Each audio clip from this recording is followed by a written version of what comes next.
Akademska knjiga iz Novog Sada izdala je moj novi roman koji se zove Mama Medea. Njegova promocija će biti 19. i 20. jula u samom srcu ljetnog Novog Sada.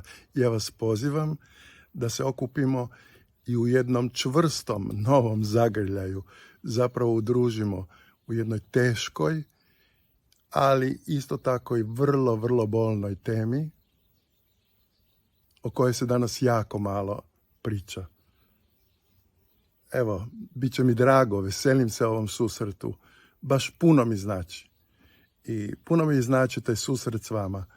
Želio bi da nam ova noć koja stoji pred nama ostane dugo, dugo u sjećanju. Pozdravljam vas i do skorog viđenja.